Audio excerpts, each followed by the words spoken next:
Transmitiendo. Gracias, Camila. Buenísimo.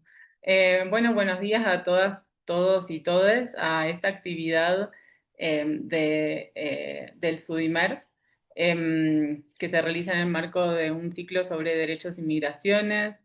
Este, bueno, mi nombre es Camila Fernández Mejide, voy a moderar esta actividad, esta mesa de diálogo que se llama Derecho a la Palabra y Organización Migrante, el caso de los cursos de español como segunda lengua del bloque de trabajadores migrantes. Bueno, para comenzar, les quiero comentar como algunos temas así más de logística. Al finalizar la actividad vamos a compartir un link para registrar para la asistencia y enviar certificados de asistencia. Además, en el chat o podemos recibir preguntas, pero además van a poder pedir la palabra al finalizar la actividad si quieren hacer algún comentario o alguna pregunta en voz alta. Además, este conversatorio, esta mesa de diálogo, además de transcurrir aquí por Zoom, se va a transmitir por YouTube y va a quedar también colgada eh, el video en los canales del Sudimer de YouTube.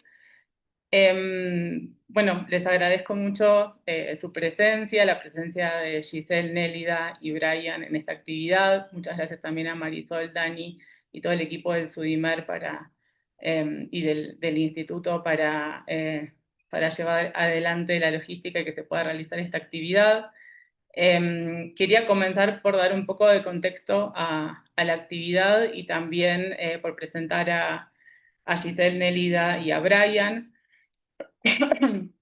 Disculpas. Esta esta mesa de diálogo em, reúne una serie bueno, distintas reflexiones sobre una experiencia que se llevó a cabo en Argentina, en particular en la ciudad de Buenos Aires, entre los años 2018, más o menos 2019 y 2020-2021, que fue un curso de español o unos cursos de español que se realizaron en el contexto de una organización social y política de migrantes, el bloque de trabajadores y trabajadoras migrantes.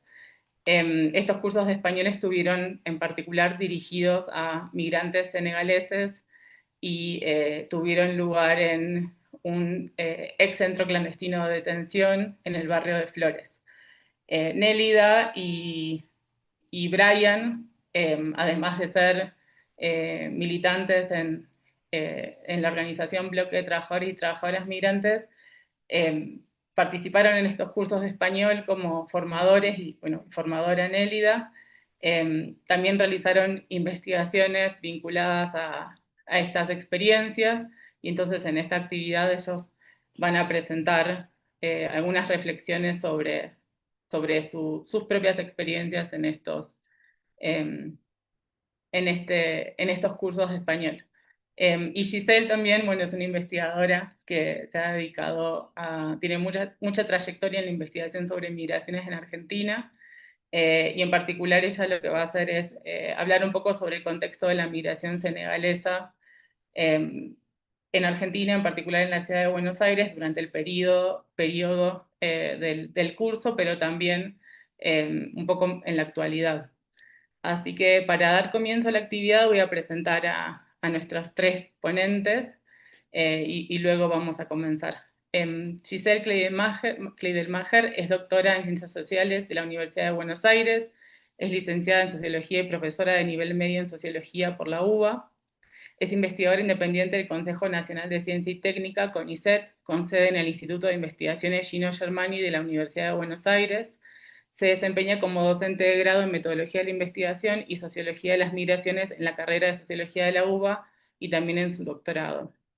Nélida Abril Murguía es doctora en Lingüística por la Universidad de Buenos Aires, es maestra en Lingüística aplicada por la UNAM y es licenciada en Letras Hispánicas por la UNAM.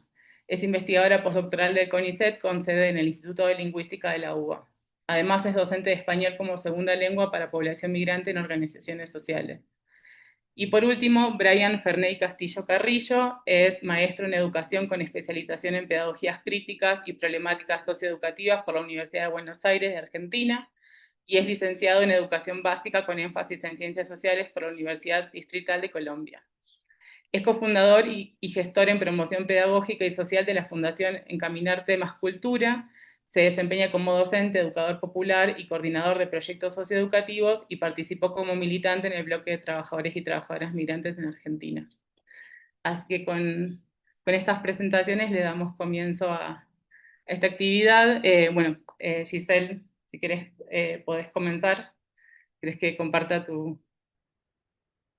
Vale. Bueno, Dale, vos gracias Camila. me Sí, decís vos también cuando... cuando pasar. Bueno, primero quería agradecerles a Camila, a Nélida, a Brian por invitarme y a Sudimer por este espacio. Como comentó Camila, mi rol aquí es comentar un poco el contexto de la migración senegalesa hacia la Argentina y en particular hacia Buenos Aires. Eh, ¿Te ve la presentación chiquita? Quizás agrandar. Ahí. Ahí está, perfecto. Ya me presentaste, así que podemos pasar la filmina. Bien, esta migración se enmarca en un proceso migratorio que denominamos sur-sur, en el sentido que se produce desde países en desarrollo, en oposición a lo que se cree naturalmente de los procesos migratorios desde el continente africano hacia países llamados desarrollados, ¿no? Por referirse a países ubicados en Europa o hacia Estados Unidos. Por el contrario, y como ya se ha demostrado desde muchas investigaciones, gran parte de las migraciones se producen al interior del continente africano, bueno, y en este caso hacia el continente latinoamericano. Los primeros arribos de migrantes senegaleses hacia la Argentina ocurren a mediados de la década del 90, perdón. Quería mencionar que me refiero a migraciones no forzadas o voluntarias con todas las comillas y que puede caberle a las migraciones que se producen por necesidad, ¿no? Pero eh, sí mencionar que con anterioridad habían ocurrido arribos de personas originarias de Senegal, pero en el contexto de migraciones forzadas que llegaban como esclavizados hacia la Argentina. Bien, dicho esto, entonces los arribos que se producen en la década del 90 se enmarcan en un contexto particular en donde en la Argentina existía la convertibilidad cambiaria. Esto quiere decir que un peso equivalía a un dólar y en ese sentido era bastante rentable para estos migrantes el envío de remesas, el envío de dinero hacia la familia que quedaba en origen. Otra cuestión a remarcar en este contexto es que existía representación diplomática. La Argentina, con el retorno a la democracia en la década del 80, había abierto sedes diplomáticas en diversos países del continente africano y asiático. En ese sentido, Argentina contaba con una sede diplomática en Senegal, donde estos migrantes solicitaban un visado de ingreso y ingresaban por este motivo al país de manera regular con un sello en su pasaporte. Esta situación cambia con la gran crisis social, económica y política que se produce en la Argentina en el 2001, que significó un quiebre, por un lado, en esta convertibilidad, ya que se deprecia la moneda argentina, y por otro lado, porque en el contexto de ajuste se cierran varias de estas sedes diplomáticas, entre ellas la que existía en Senegal. De modo que a partir de este momento, muchos migrantes de origen africano comienzan a redirigir su mirada hacia otros países, no siendo el caso de la migración senegalesa, que no solo continúa su flujo migratorio, sino que aumenta debido a las redes que se habían establecido previamente entre migrantes, lo que llamamos comúnmente las redes transnacionales de migración.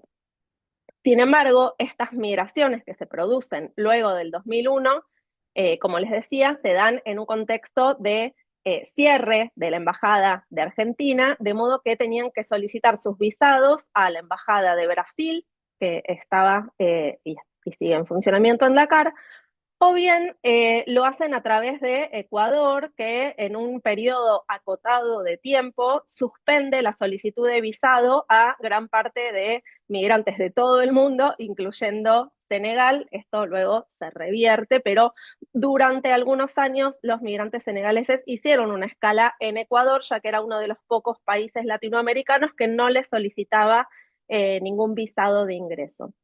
Entonces, estas migraciones que se producen en los 2000 comienzan a arribar al continente latinoamericano en avión y luego continúan su trayecto hacia la Argentina por tierra. Partes en caminando, partes en micro, pero el ingreso que se produce hacia la Argentina se produce de manera irregular, sin un visado de ingreso, sin un sellado de ingreso, y esto tiene repercusiones luego en la condición migratoria. Camila, si querés pasar a la siguiente. Gracias. Una breve contextualización de la legislación migratoria es que en la Argentina nos regimos por la Ley Nacional de Migraciones 25871, sancionada en el año 2004, reglamentada en el año 2008, y esta ley prevé distintos criterios para radicaciones de personas que son extra-Mercosur, ya que con los países del Mercosur existen convenios previos.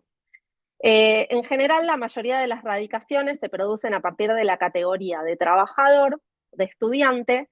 Sin embargo, con la población de origen senegalés, no logran radicarse mediante estas categorías, porque vamos a ver en un ratito nomás que su inserción laboral se produce en general en el comercio informal, entonces no tienen un trabajo formal y registrado que les permite optar por esta radicación, y además tienen una falta administrativa previa, que es el ingreso al país, como les decía, sin haber registrado este ingreso. En ese sentido, existieron 3 procesos de regularización especial para esta población, el primero en el 2004 y el segundo y el tercero se producen en el año 2013 y en el año 2022. Estos procesos de regularización, o conocidos también como amnistía, son procesos muy reducidos en su tiempo, se encuentran en vigencia solamente durante 3 meses, tiempo en el cual estas personas tienen que gestionar muchos diversos requisitos para poder ingresar en esta regularización y obtener de esta manera una radicación temporaria y luego, de ser posible, renovarla por una radicación permanente. La siguiente, Camila, por favor. Bien, en cuanto al tamaño de la población senegalesa en la Argentina, es una población altamente visible, ¿sí? Esto tiene que ver con el modo en que nos representamos en general los argentinos a través de su narrativa nacional como una población mayoritariamente blanca, de origen europeo, de modo que las poblaciones que están marcadas étnicamente son más visibles y sobre todo la comunidad senegalesa que se encuentra, como vamos a ver, muy presente en el espacio público. Sin embargo, remarcar que se trata de una comunidad muy pequeña numéricamente, que en los momentos de mayor presencia la comunidad había registrado que se trataba de alrededor de 5.000 personas en todo el país. Para contextualizarlos, en el último censo nacional de la Argentina, la población se registró en 45 millones de habitantes, en este caso estamos hablando de 5.000 personas, y en el último censo, también realizado por el Instituto Nacional de Estadística y Censas, que se realizó en el año 2022, se registraron tan solo 1.120 personas nacidas en Senegal. Esto, por supuesto, es una cifra que hay que tomarla con muchos reparos. Ya sabemos también que hay diversos estudios que muestran que las poblaciones migrantes suelen ser subregistradas en los censos nacionales de población y más aún las poblaciones que se encuentran en situación documentaria irregular o en situaciones habitacionales informales, pero nos da de alguna manera cuenta del tamaño de esta población. También en el 2023 se publicó un informe del Registro Nacional de las Personas, del RENAPER, donde se registraron 2.267 personas senegalesas con documento argentino. Y finalmente les traigo también una cifra de la CONARE, que es la Comisión Nacional para los Refugiados, que depende de la Dirección Nacional de Migraciones. Mediante un pedido, una solicitud de información pública, me enviaron un documento que da cuenta de 3.066 solicitudes de reconocimiento de la condición de refugiado entre 2010 y 2020. Y traigo esta cifra porque me resulta significativa para comprender las dificultades que ha tenido esta población para obtener su documentación, su DNI. Esto se debe a que justamente por todas las situaciones anteriores que les comentaba, del cierre de la embajada y las dificultades para poder radicarse, esta población encontró diversas estrategias para poder acceder a un documento. En este caso, lo que se llama comúnmente como la precaria, que es una documentación precaria que tiene un plazo de validez muy corto de 90 días, que puede extenderse mediante solicitud, y esta documentación les era entregada cuando iniciaban la solicitud de refugio.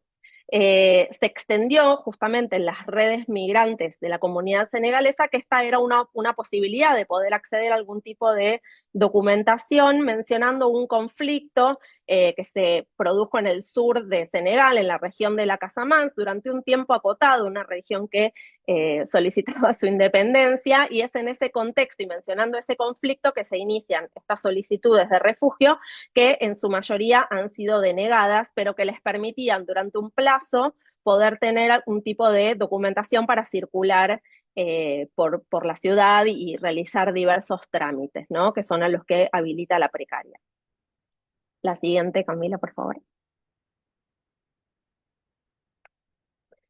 Bien, estos son datos en base al Censo Nacional de Población realizado en el 2002 para caracterizar de algún modo algunos aspectos de la comunidad senegalesa en la Argentina, que como puede verse son mayoritariamente hombres, ¿no? Es muy, muy bajo el número relativo de mujeres, tan solo 79 frente a 1041 personas registradas como varones de la comunidad senegalesa, y también una franja etaria particular que es el de la población económicamente activa, ¿no? Y esto tiene que ver justamente con las motivaciones para migrar. Se trata de mayoritariamente hombres jóvenes que salen desde Senegal para trabajar en el exterior y enviar remesas para poder sostener a sus familias. Y acá también destacar que muchas de estas familias son familias ampliadas.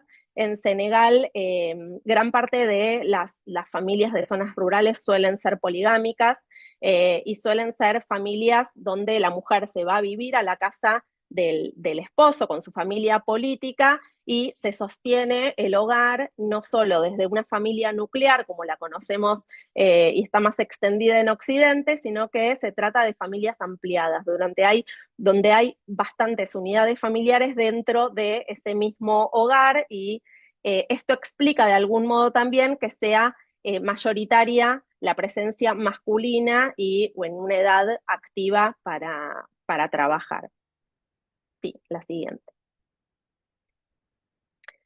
Bueno, acá quería traer también algunos aspectos más destacados de esta población, que tiene que ver con las redes transnacionales, las redes migratorias que se producen entre la población senegalesa, que unen el origen, ¿no? Senegal con distintos destinos en donde se han asentado y en donde circulan, bueno, personas por supuesto, pero también información, valores, dinero, las remesas, y también donde dan cuenta también de procesos políticos, ¿no? En una de estas fotos es una captura de pantalla del Facebook del presidente de la Asociación de Residentes Senegaleses en la Argentina, de la ARSA, donde llama a votar, ¿no? A la población senegalesa en Argentina para que voten las elecciones de Senegal. Creo que esto da cuenta también de estos procesos transnacionales de esta migración, y la foto de abajo de Western Union, que ha sido durante muchos años el sponsor de la mayor festividad de los senegaleses en la Argentina, que es el Magal Tuba, y al que ahora me voy a referir en la próxima placa.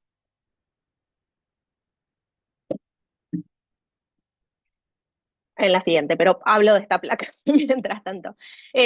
Otra cuestión a destacar son las redes comunitarias. Gran parte de los hombres jóvenes que migran, como les decía, cuentan con muy poca información respecto del lugar al cual van a migrar. Sin embargo, lo único que les es relevante a la hora de esta migración es saber que van a contar con algún conocido el que quizás no han visto en su vida, pero que es el amigo o el primo de un vecino, de un familiar, y son estas personas los que van a acogerlos en los primeros tiempos, les van a brindar, les van a compartir las habitaciones en los hoteles pensión donde suelen residir o en los departamentos compartidos. La cuestión habitacional ha sido un problema en la comunidad, ya que al no contar con documentación les es muy difícil en muchos casos acceder a una vivienda de manera formal. En general los argentinos tenemos inconvenientes para poder acceder a un alquiler porque se piden muchos requisitos, garantías de propietarios que sean de Buenos Aires, recibos de sueldo, un montón de cuestiones que tienen que ver con una inserción formal en la sociedad y que no ocurre con gran parte de las personas de origen migrante que no tienen, por supuesto, parientes que les puedan ofrecer una garantía propietaria de la ciudad, ni recibos de sueldo formales. Es por eso que está muy extendido la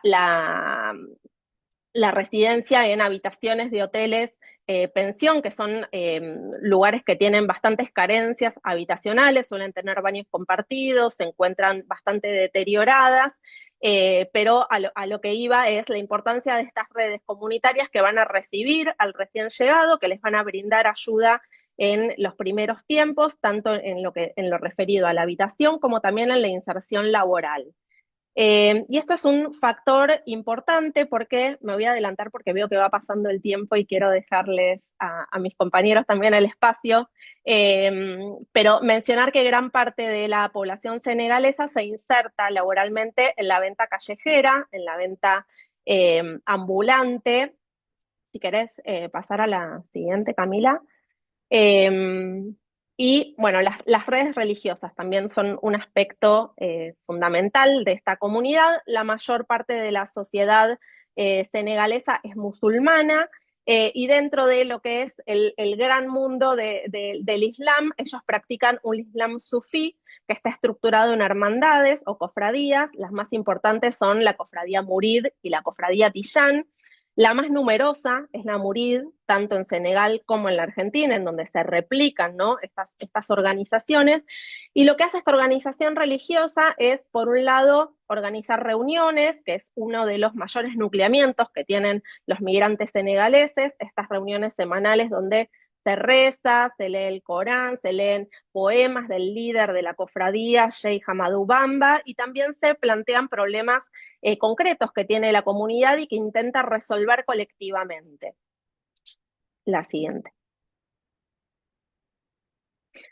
Otros nucleamientos que tiene la comunidad senegalesa se producen, como les decía anteriormente, a partir de la organización de la ARSA, que es la Asociación de Residentes Senegaleses en la Argentina, que fue fundada en el 2007. Digo, miren la antigüedad de esta organización, y que obtuvo su personería jurídica en el año 2015. La ARSA funcionó tradicionalmente como un espacio, un nexo entre lo que es la comunidad senegalesa y el Estado ante la falta de representación diplomática, y resolvió en muchos casos cuestiones administrativas vinculadas a las regularizaciones y también a la renovación de pasaportes una vez que se vencían. Posteriormente se fundó el ACT, que es un brazo político y social organizativo de la Federación de las Daíras Murides, que, como les comentaba en la placa anterior, es una organización religiosa y con diversas desacuerdos con la ARSA en relación a la posición que tomaban las organizaciones respecto a los conflictos que surgieron con más fuerza, sobre todo en 2017 y 2018, entre el ejercicio de la venta ambulante y la policía, que vamos a ver muy brevemente en la siguiente placa. Bueno, de ahí se desprende, ¿no?, esta nueva organización denominada ACTS de Senegaleses. Luego hay otras organizaciones vinculadas a sistemas de ahorro informal que tiene la comunidad senegalesa y que son también muy populares en otros contextos, no solamente en la comunidad senegalesa, pero que son sistemas de ahorro informal donde las personas ponen una determinada suma de dinero y con determinada frecuencia pactada de antemano se llevan ese dinero cada vez una persona diferente. Y luego la organización Carambenor, que es una organización de mujeres senegalesas de la región sur de Senegal, y bueno, que realizan encuentros en la casa de cada una. También se han sumado mujeres argentinas casadas con hombres senegaleses de esa región. No me voy a extender en este tema, pasamos a la placa siguiente, por favor. Bueno, respecto de la inserción laboral, como les decía, la mayor parte de los senegaleses se inserta en la venta ambulante o la venta callejera. Entre los motivos principales encontramos la falta de documentación, que, bueno, son temas que se han tratado de ir resolviendo con estas regularizaciones especiales, pero a los que no todos han podido acceder, y que ha habido un lapso de 10 años entre la del 2003 y la del 2022, que muchos tienen poco capital para invertir, entonces la venta ambulante no requiere una gran suma de dinero para comenzar a revender productos. Bueno, la falta del conocimiento de la lengua, sobre la que se van a extender posteriormente Nelly y Brian. Bueno, que la mayor parte de ellos lo que revenden son productos comprados en el barrio de Once, en Buenos Aires, o en la Feria de la Salada. Se trata de productos en su mayoría de origen chino que revenden en la vía pública, y que esto les permite obtener ingresos diarios y autonomía en los horarios, que, bueno, en las entrevistas realizadas durante estos años ha sido un tema que ha surgido, ¿no? La siguiente, por favor, Camila. Bueno, el comercio en la vía pública, sobre todo en la Argentina, no se encuentra regulado por una única normativa, sino que hay diversas ordenanzas municipales. En el caso de Buenos Aires se encuentra el Código Contravencional de la Ciudad de Buenos Aires, que no sanciona en sí a esta actividad, mientras que no genere lo que se especifica como una competencia desleal. En ese sentido, algunas investigadoras, yo tomo acá la cita de María Pita, que es una antropóloga, habla de ilegalismos, ¿no? Como esta práctica que de alguna manera se encuentra tolerada por las fuerzas de seguridad, siempre y cuando haya como una negociación previa. En una entrevista a Omar Huaraz, que es el líder de una organización que se llama Vendedores Libres, mencionaba que las veredas están loteadas. Esto quiere decir que, en general, aquellas personas que realizan la venta en el espacio público suelen pagar un precio acordado previamente a las fuerzas de seguridad para que no los molesten mientras ejercen esta actividad. Las situaciones han ido cambiando a lo largo del tiempo en relación a la mayor o menor tolerancia hacia esta actividad en la vía pública. Como les mencionaba, en 2017 y 2018 fueron momentos álgidos de lucha por el control del espacio urbano. En algunos casos los han corrido a determinados sectores de la ciudad, con mucha resistencia por parte de los actores que ejercen la venta en el espacio público, ya que de ello depende su subsistencia. Y en la actualidad, en este contexto de un gobierno de derecha, la actividad, sobre todo en la ciudad de Buenos Aires, se encuentra fuertemente regulada, y el colectivo de migrantes senegalés ha debido correrse en general hacia los márgenes de la ciudad y cruzar la barrera hacia lo que llamamos el conurbano bonaerense, que es la General Paz, ¿no? Entonces, en la actualidad se encuentran vendiendo sus productos mayoritariamente por fuera de lo que es la ciudad de Buenos Aires. La siguiente, por favor. Bueno, en esta placa simplemente retomé un trabajo que hemos publicado con un compañero, con Federico Abiuso, donde analizamos algunas estadísticas de detenciones policiales. Como les decía, hubieron años de mucha lucha en relación al uso del espacio público, y lo que sucedía era que en ese contexto se producían muchísimas detenciones a personas de origen senegalés en el marco de operativos en donde se armaban causas judiciales que tenían que ver con resistencia a la autoridad, que ya lo que hacían en muchos casos era provocar a la población. Entonces, por supuesto, estas personas salían a defenderse, y en ese sentido eran detenidas con esta causa de resistencia a la autoridad. También les decomisaban la mercadería. y en otros casos, justamente como la mercadería que vendían en general era ropa deportiva, lo que se les acusaba era de estar vendiendo productos de marcas apócrifas. Entonces, bajo estas dos figuras se iniciaron una serie de causas penales que en la mayoría de los casos no prosperaron, pero que servían para realizar detenciones y para decomisar mercadería. Y para terminar, la última placa, mencionar que hubieron muchísimas acciones de resistencia, acciones colectivas. Si querés pasar a la siguiente, Camila, que ya es la última. Algunas de las estrategias comunitarias que realizó la comunidad para sortear estos obstáculos que tienen que ver con estrategias lingüísticas, que son justamente las que va a abordar esta mesa de diálogo, pero también lo que tiene que ver con alianzas cofrádicas, ¿no? En el marco de estas cofradías religiosas que ofrecían muchísimo apoyo a la comunidad cuando su mercadería era decomisada, se le prestaba dinero a la persona que había perdido la mercadería, no solo para su subsistencia, sino también para poder enviar a sus familiares que quedaban en Senegal y les quedaba esa necesidad de sustento. Bueno, traigo también esta idea de la teranga, que es cómo se autodefine Senegal, el slogan de Senegal, que tiene que ver con la responsabilidad mutua, ¿no? Y que es lo que ejercen diariamente al interior de la comunidad, pero también hacia otros colectivos con los cuales hay gestos de solidaridad. Algunas de las fotos que traigo, más allá de las clases de español, tienen que ver con alianzas que han realizado la comunidad senegalesa junto con comunidades afrodescendientes y en casos de lo que han denunciado como racismo institucional, racismo policial. Eh, y bueno, creo que por aquí queda mi presentación, así dejo el tiempo a los compañeros para que puedan explayarse en el tema concreto de esta mesa de diálogo. Y les agradezco muchísimo la invitación. Muchas gracias, Giselle. Bueno, Nélida, si querés comenzar con tu presentación. Dale, bueno, Les recuerdo para quienes se sumaron más tarde que pueden dejar comentarios y preguntas en el chat y si no, bueno, más adelante va a haber un espacio para realizar preguntas o comentarios también.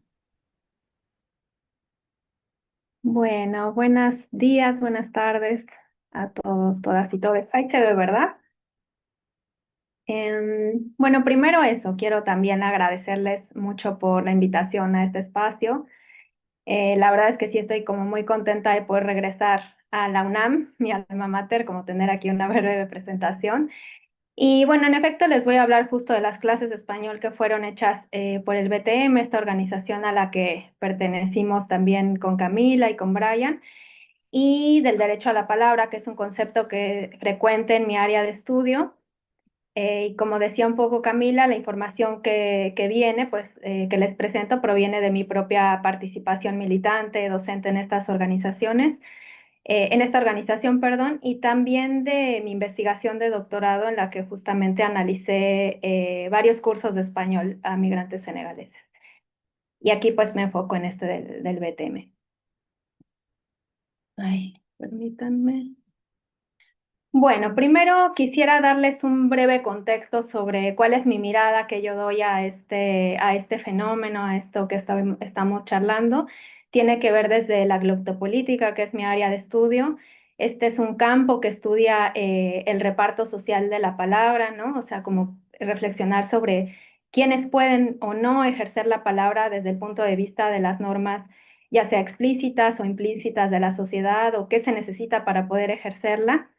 Y bueno, en este sentido es un área que estudia sobre todo ideologías lingüísticas, estudia intervenciones en el espacio público del lenguaje, pero que además está como muy interesada en cómo estas intervenciones que se hacen sobre el lenguaje contribuyen a reproducir o transformar las relaciones de poder y cómo también buscan incidir en las subjetividades, ¿no? En los sujetos a quienes se dirigen.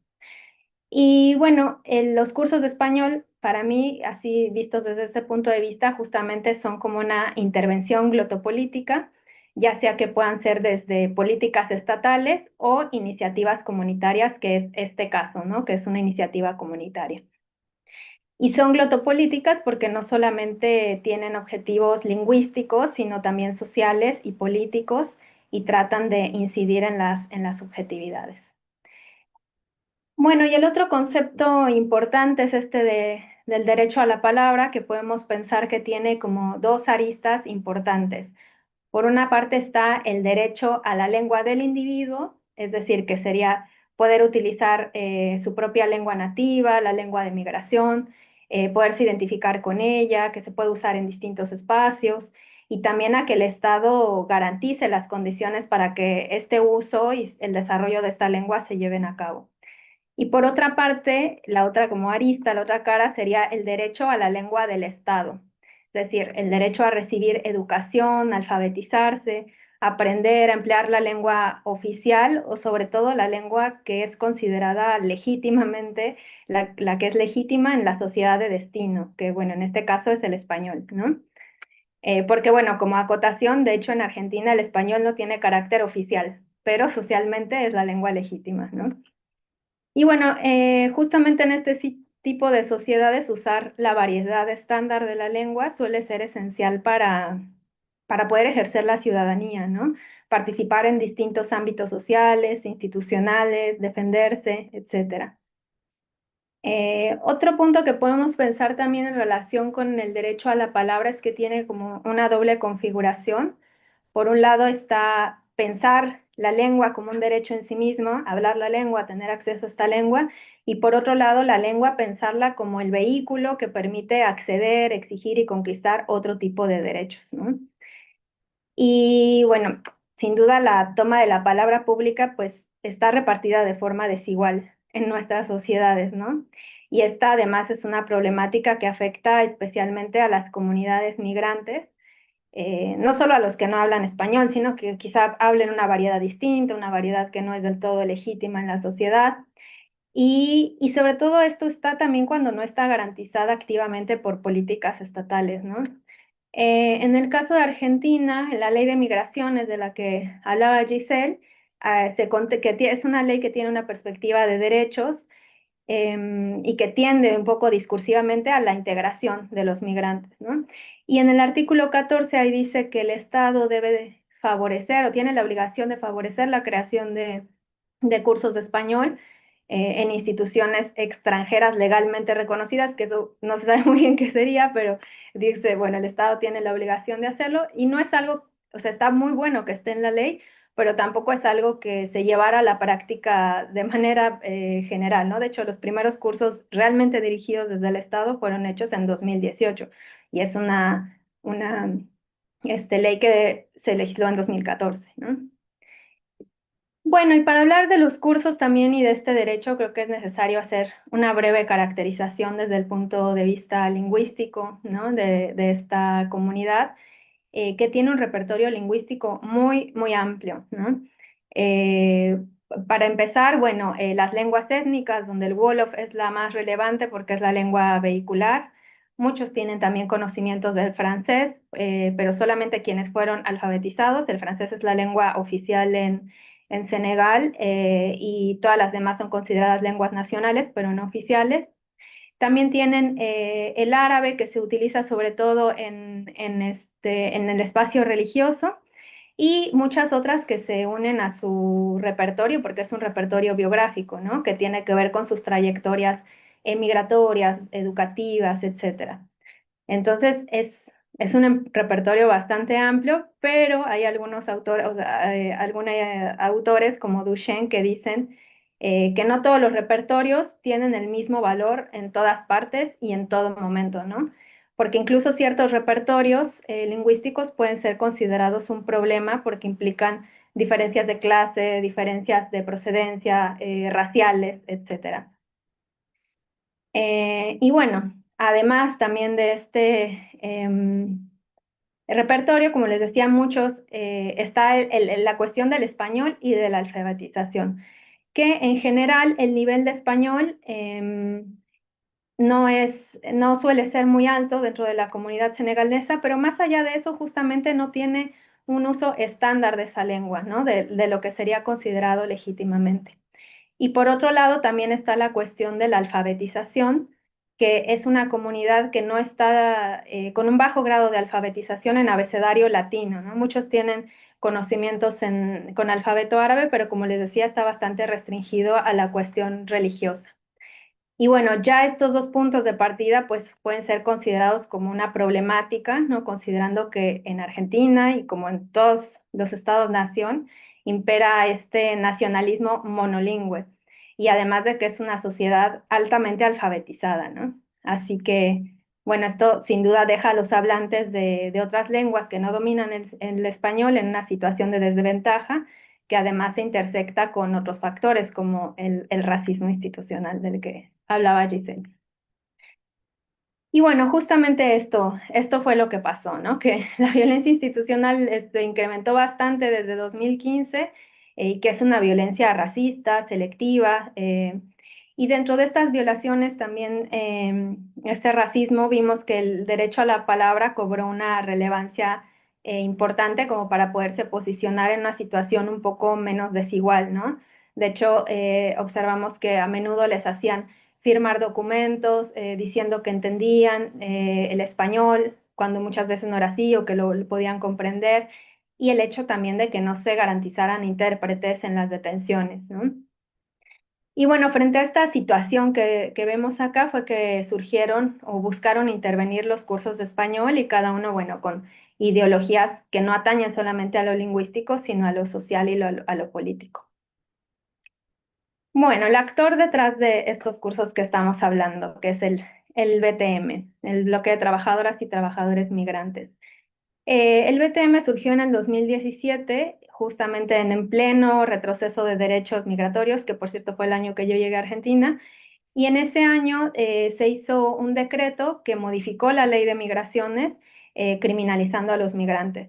Y bueno, fue justamente frente a esta situación que surgió el Bloque de Trabajadores, que es una organización autogestiva, independiente, y con su lema de migrar no es delito. Además, es una organización que está compuesta sobre todo por migrantes jóvenes, trabajadores profesionales y de distintas procedencias de Latinoamérica. Y se organiza también por comisiones de trabajo. Por ejemplo, estaba esta comisión de español y otras tantas. Su orientación política sería de izquierda en un sentido amplio, es decir, que está comprometida con la justicia social, tiene una mirada de clase, apartidista y vinculada a lo popular. Y bueno, el objetivo primordial o los dos objetivos primordiales de esta organización es la defensa de los derechos de los migrantes y en particular también consolidar al migrante como un sujeto político, ¿no? Que justamente sean los propios migrantes quienes puedan ser protagonistas de sus procesos de emancipación. Y otro aspecto ideológico muy importante de la organización y que tiene que ver también con las acciones que lleva adelante y la que hizo con la comunidad senegalesa es esta idea de la unidad migrante, ¿no? La unidad migrante es necesaria más allá de todas las diferencias que pueda haber, incluso lingüísticas. Bueno, y los cursos les decía que surgieron en este pico de violencia institucional en 2018. eh, y concretamente empezaron su organización después de que algunos integrantes del BTM se sumaran a una marcha que hubo en ese año contra la violencia institucional y que fue organizada, acompañaron diversas organizaciones, ¿no? Y ahí fue cuando como que la gente del BTM vio que era muy relevante atender esta situación, también como al observar el despliegue organizativo de la comunidad y ver las dificultades desde el punto de vista comunicativo, ¿no? Y los cursos se realizaron desde esta perspectiva de educación popular, de la que hablará más adelante Brian, y con una idea, un ideologema de la lengua, de pensar la lengua como una herramienta de organización, ¿no? No como una lengua para superarnos, para conseguir trabajo, etcétera, sino como una lengua para organizarnos. Y esto incluyó también pensar la lengua entonces como una herramienta de defensa, como un derecho y como un puente para la unidad. Es decir, existía como esta premisa de que si manejamos la misma lengua, como grupos migrantes, no solamente hispanohablantes, vamos a poder luchar, ¿no? Por los derechos. y por supuesto es algo que no iba a beneficiar solamente a los senegaleses, sino también a la propia organización, a su legitimidad y a la ampliación de la lucha de la migrante. Les cuento rápidamente sobre el dispositivo áulico. Bueno, Camila decía en un inicio, esta cuestión del espacio fue muy relevante porque las clases se impartieron en el Orleti, que fue un lugar en donde torturaron y desaparecieron a migrantes durante la dictadura. Y entonces, simbólicamente fue bastante significativo estar en ese lugar. Em, por otro lado, el cuerpo docente también fue una experiencia muy interesante porque en 2018 éramos 6 personas y después en 2019 la cantidad de profesores se incrementó hasta ser de 25 personas, ¿no? Y era gente que venía de México, de Colombia, Venezuela, Argentina, Paraguay, Ecuador, muchos lugares. Y además, si bien varios, entre ellas las personas que coordinábamos, éramos pertenecientes al campo de la enseñanza o de la lingüística, también había de profesiones diversas y en ese sentido fue como muy rico que fue una forma también en la que los propios personas se convirtieran en docentes y pudieran aprender también a enseñar la lengua, ¿no? Y finalmente los estudiantes en promedio acudían 25 y llegaron a acudir 90 personas en total, más o menos según los registros que tenemos en todo el tiempo que duraron los cursos. Que bueno, presencialmente fueron interrumpidos por la pandemia. Pero en la pandemia surgió otro proyecto que fue este de Dama y Yang Español, que es como Yo Aprendo Español en Wolof, y es un canal de YouTube donde se hicieron algunos videos, cápsula de enseñanza, y en este caso, por ejemplo, se sumó también profesionales, obviamente, del ámbito audiovisual, ¿no? Que para que se pudieran realizar estos videos que están todavía disponibles ahí en YouTube.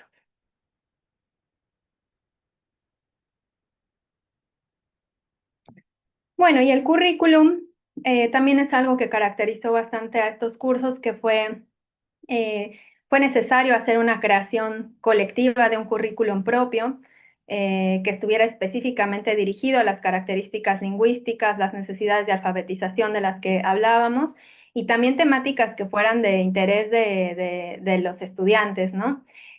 Algo que por supuesto pues no suele verse reflejado en los materiales de enseñanza tradicionales que normalmente están construidos como y dirigidos a un sujeto blanco hegemónico, de clase media, profesional, muchas veces turista. Así que acá fue creación entre todos, como ven en esa foto, ahí nos sentábamos, nos reuníamos a crear los materiales, asignar responsabilidades, etcétera. Y algo que era central dentro de este currículum era pensar la lengua con carga política, que este es el enfoque pedagógico que utilizó el BTM, en el que se dedica como explícitamente a problematizar a través de la enseñanza de la gramática los conflictos sociales, construir al senegalés como sujeto político. Y bueno, esta carga se transmitía en contenidos que buscaban que la lengua no fuera solo como una herramienta de supervivencia, ¿no? Sino justamente problematizar estas cuestiones. Y en la práctica de las clases, esto se materializaba, por ejemplo, integrando léxico situado dentro de los ejercicios que se realizaban, ¿no? Generar debates críticos, hacer ejercicios relacionados, no sé, qué hacer en caso de detención o cómo votar, etcétera. Y especialmente había un espacio mensual, que es este de la palabra cápsula o generadora, donde se trabajaba desde la dimensión política, algún concepto representativo para la organización. Por ejemplo, ahí en esas fotos creo que se está formando la palabra organización. Entonces ese día era como todo hablar de organizaciones, ellos nos contaron de sus organizaciones, se hablaba de las organizaciones de Argentina, migrantes, etcétera.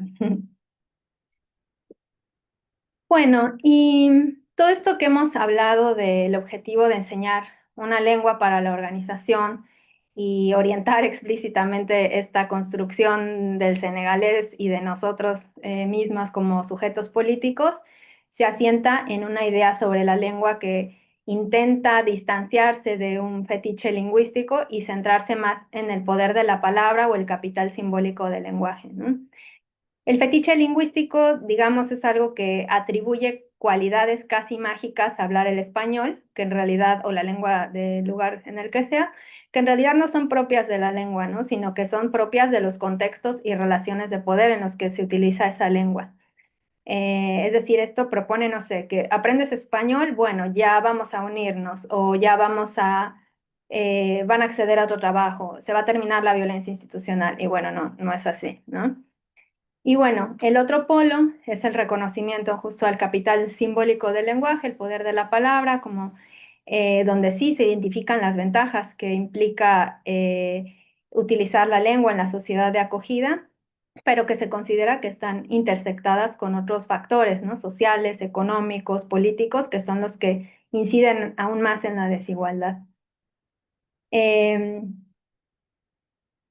y bueno, en este sentido, por eso es que también justamente en esta transmisión de la lengua se intentaba transmitir otros conocimientos sobre las formas organizativas de la sociedad o que se realizaron otro tipo de acciones como surgió una comisión de acompañamiento migrante dentro de la organización que justamente acompañaba en situaciones de detenciones, de violencia policial, etcétera.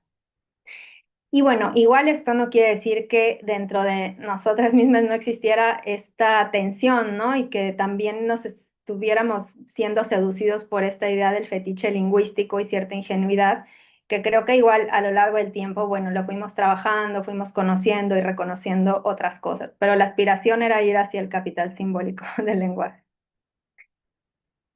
Bueno, y una manera, ya para ir cerrando, en la que este capital tomó forma fue justamente en el fortalecimiento político de varios de los estudiantes y los estudiantes que participaron. Un caso particular fue este de una de las estudiantes que se llama Penda, que justamente ella muchas veces actuaba como traductora en el aula o gestionó la comunicación de un proyecto productivo que se hizo después. Y bueno, logró como ser vocera en algunas situaciones de la comunidad, ¿no? En este caso era la celebración del Día del Migrante, del 4S, que se hizo en el Obelisco, y ella fue esa vez la vocera y bueno, interpeló a los presentes con un discurso donde justamente habló de la violencia policial, reivindicando también la venta ambulante como un derecho legítimo. Ahí también atacaba estereotipos sobre la migración senegalesa y la migración en general. Y bueno, algunas de las palabras que quedaron así como muy específicas fue que ella dijo, bueno, trabajar es un derecho, no es robar, no es matar, es un derecho, ¿no? Como dejen de perseguirnos porque estamos trabajando. Y bueno, finalmente me gustaría terminar diciendo que estas intervenciones sobre el lenguaje, como estos cursos de español, aunque son sin duda como insuficientes para entender las desigualdades sociales, la violencia institucional, también son imprescindibles y necesarios, ¿no? Como que es algo que debe de existir, tampoco sin llegar a convertirse en un requisito para acceder a otros derechos, ¿no? Sino más bien justamente poder pensar la lengua como un derecho mismo. Bueno, eso sería todo. Gracias. Muchas gracias, Nelida. Bueno, ahora Brian, tenés la palabra.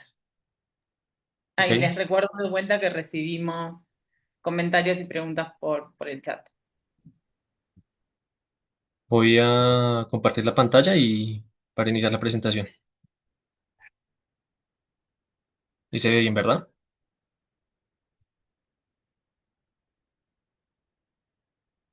¿Se me escucha? Sí.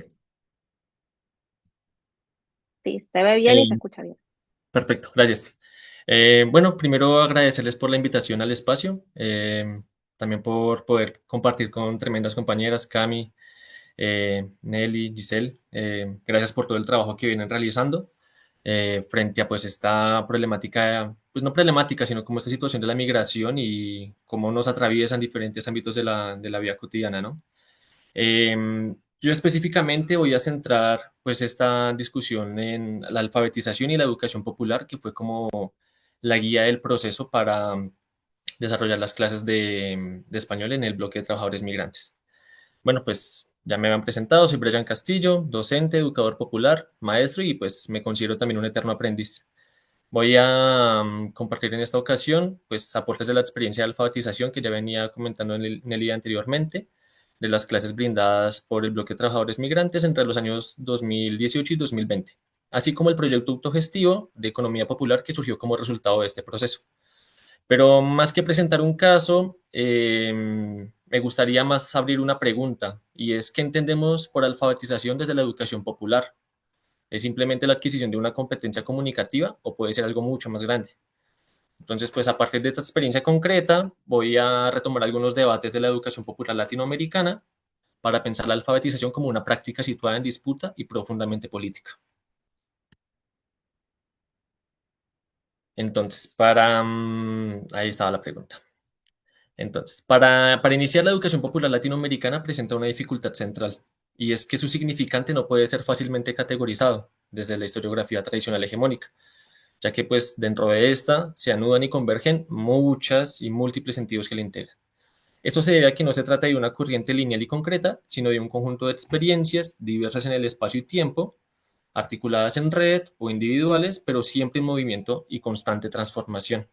Justamente es esa transformación la que le da sentido a nuevas formas de educación popular. Por ejemplo, está el caso del movimiento zapatista y la praxis de Chiapas al sur de México, la Univol Quechua, que es la Universidad Indígena Boliviana Comunitaria con su apuesta educativa autónoma, autóctona, intercultural y bilingüe, el MST, que es el Movimiento de los Trabajadores sin Tierra y su apuesta por la educación construida y reconstruida por los campesinos y sus necesidades en Brasil, las escuelas rurales colombianas del CRIC, que es el Consejo Regional Indígena del Cauca, donde el maestro figura como un actor más en el proceso de aprendizaje colectivo, y aquí es horizontal ese proceso.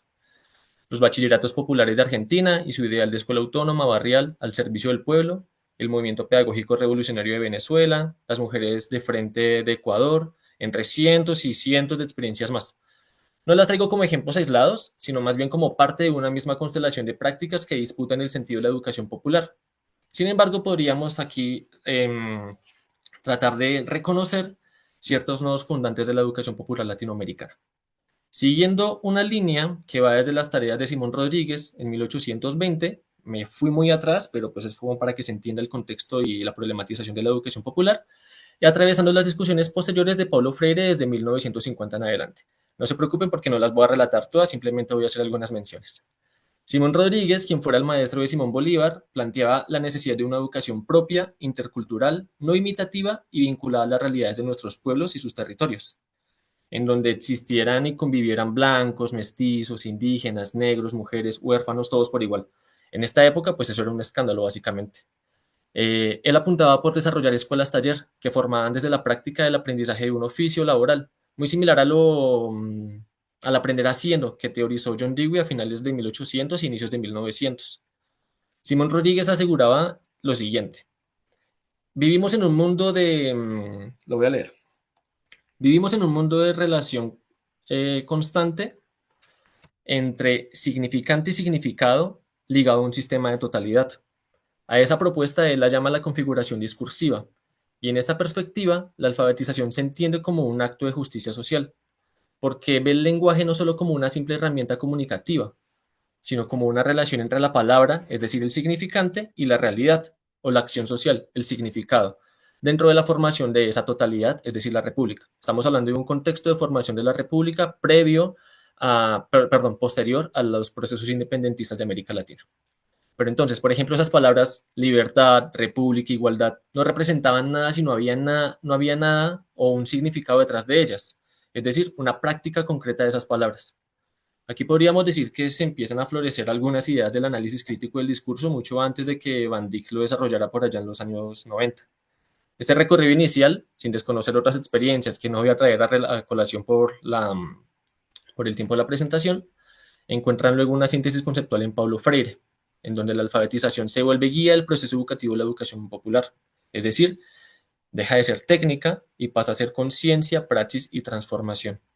Freire sostenía que todo acto educativo es un acto, Freire sostenía que todo acto educativo es un acto político, si lo dije bien, y que educar popularmente es educar, yo le agregaría también aprender entre nosotros. En ese sentido, proponía romper con la unidireccionalidad del educador educando, mediante un diálogo de saberes mediado por la alfabetización, en donde persiste una educación dialógica, democrática y liberadora sobre una educación bancaria y autoritaria.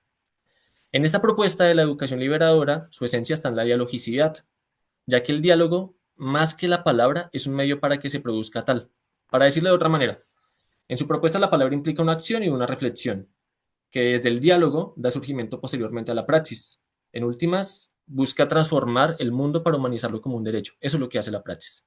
Y en ese sentido, la alfabetización no busca que el sujeto aprenda a repetir palabras, sino que pueda recuperar su propio poder ser, para decir su propia palabra. Es decir, como que recupere su esencia misma para que aprenda a decir el mundo no como lo aprendió, sino como él lo ve. Aquí podemos entonces ahora hacer una distinción entre lo que se conoce como el proyecto alfabetizador. En este punto, quisiera centralizar la existencia de una tensión histórica entre el proyecto alfabetizador de la llamada educación popular, que sigue vigente desde los matices de su origen hasta nuestra época actual y también sus propios matices. Por un lado está la propuesta de Simón Rodríguez, que lo comentaba anteriormente, una educación experiencial, situada, inventiva, desjerarquizada socialmente, igualitaria, inclusiva y democratizadora del conocimiento, con la alfabetización masiva como bandera. Y por otro lado también tenemos la propuesta de la educación popular, pero desde la visión de Domingo Faustino Sarmiento, que es conocido como el padre de la educación, el padre del aula, y cuya primera obra publicada se llamó precisamente eso, la educación popular, aunque en síntesis se tratará de una educación formal, disciplinadora y orientada hacia un modelo de progreso específico. Me gustaría hacer un análisis desprejuiciado de su obra, porque cabe entender que su ideal estaba enmarcado en replicar para Argentina y para América el liberalismo de corte europeo, tomando como referencia los modelos occidentales, con énfasis en esa institucionalización de un sistema educativo público, gratuito y obligatorio, y laico también. Eso es lo que se le agradece a Sarmiento en ese sentido. Y también la formación docente a través de escuelas normales con maestras que hizo traer desde Estados Unidos. Pero en este marco la alfabetización aparece como una herramienta clave para su proyecto civilizador, en tensión con aquello que él denominaba la barbarie, es decir, la otra edad, el gaucho, el indígena, el mestizo, y que debía ser erradicado, buscando la formación de una moral y unas buenas costumbres para la nación que estaba surgiendo recién. No obstante, pues este enfoque ha sido criticado por su tendencia a la homogenización cultural y por sostener un horizonte que en la práctica implicó la exclusión y la subordinación de sectores populares y de identidades locales, revelando así pues ciertas contradicciones entre su impulso democratizador de la escuela y sus posturas más elitistas en términos culturales que tendían a excluir o subordinar al otro. Esta, esta tensión nos va a permitir pensar hoy dos grandes vertientes en los procesos de la alfabetización.